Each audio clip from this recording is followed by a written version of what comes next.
विधवा स्त्री से शारीरिक संबंध बनाना पाप होता है या पुण्य।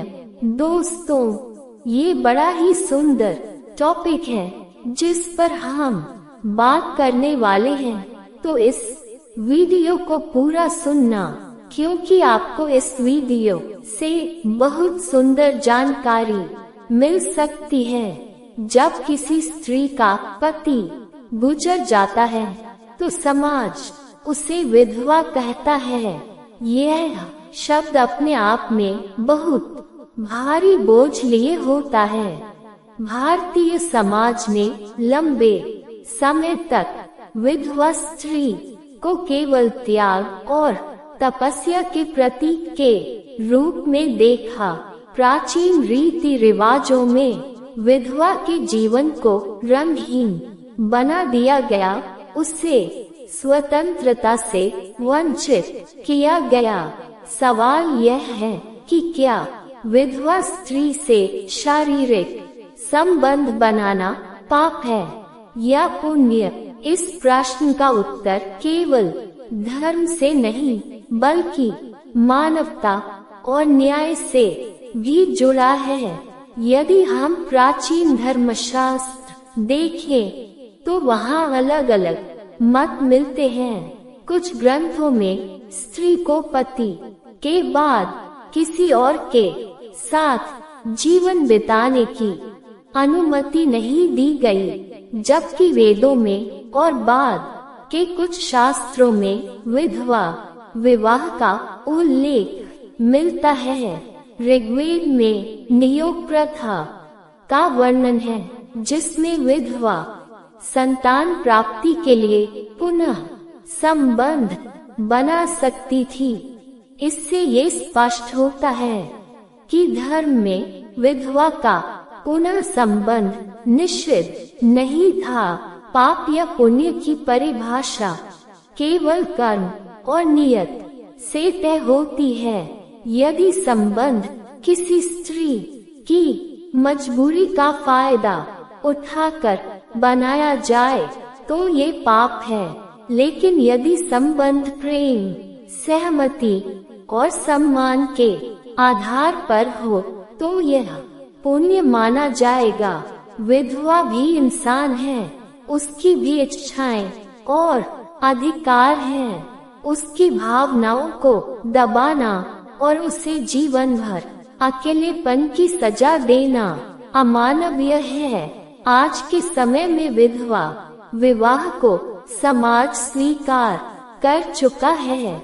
जो पुरुष किसी विधवा को सम्मान पूर्वक अपनाता है, वह समाज में प्रशंसा का पात्र बनता है। वह पुण्य का काम करता है, क्योंकि वह एक स्त्री के जीवन को नई रोशनी देता है। शारीरिक संबंध तभी पुण्य होगा जब उसमें जिम्मेदारी और सच्चाई जुड़ी हो। केवल वासना की पूर्ति के लिए संबंध बनाना पाप है। ये बात चाहे किसी विधवा के साथ हो या किसी अन्य स्त्री के साथ, नियम एक ही है। यदि संबंध विवाह के दायरे में है तो ये पवित्र है। यदि यह संबंध छल, धोखा या गुप्त वासना के कारण है तो यह अपवित्र है। धर्म ये कहता है कि प्रत्येक स्त्री का सम्मान करना ही सबसे बड़ा पुण्य है। विधवा का जीवन किसी भी स्त्री की तरह पूरा और स्वतंत्र होना चाहिए। यदि वह चाहे तो पुनर्विवाह कर सकती है। यदि वह किसी के साथ प्रेम और सहमति से संबंध बनाती है तो यह उसका अधिकार है। उस पर कोई पाप का आरोप लगाना अनुचित होगा। पुरुष को भी ये समझना चाहिए कि उसके जीवन में सम्मान और सहारा बने, न कि केवल शारीरिक इच्छाओं का साधन। यदि ऐसा होता है तो संबंध पुण्य कहलाएगा। समाज में ऐसे कई उदाहरण मिलते हैं जहां विधवा विवाह ने परिवारों में खुशियां लौटाए हैं। वहीं ऐसे उदाहरण भी हैं जहां विधवा के साथ छुपकर संबंध बनाने से बदनामी और दुख मिला। यही कारण है कि हर संबंध को सामाजिक मर्यादा और जिम्मेदारी में होना चाहिए। विधवा स्त्री को भी सुख, साथ और परिवार का अधिकार है। उसे मजबूरी में अकेलेपन की सजा देना पाप है। यदि कोई पुरुष उसे सच्चे मन से अपनाता है तो ये पुण्य है। लेकिन यदि वह उसे धोखा देता है और केवल वासना के लिए इस्तेमाल करता है तो यह महापाप है। पाप और पुण्य का मूल आधार नियत है। कर्म वही सही है जिसमें प्रेम, सम्मान और जिम्मेदारी हो। कर्म वही पाप है जिसमें छल, धोखा और शोषण हो। आज के युग में ये जरूरी है कि समाज अपनी सोच बदले। विधवा स्त्री का जीवन भी सामान्य स्त्री की तरह होना चाहिए। उसे भी प्रेम करने और प्रेम पाने का हक है।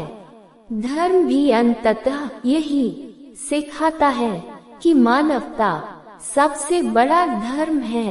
मानवता ये कहती है कि किसी भी स्त्री का सम्मान और सहमति सर्वोपरि है। इसलिए विधवा स्त्री से शारीरिक संबंध तभी पुण्य है जब वह सहमति, प्रेम और विवाह की मर्यादा में हो, और वही संबंध पाप है जब उसमें केवल वासना और शोषण हो। यह फैसला केवल धर्म नहीं बल्कि न्याय और करुणा भी तय करते हैं।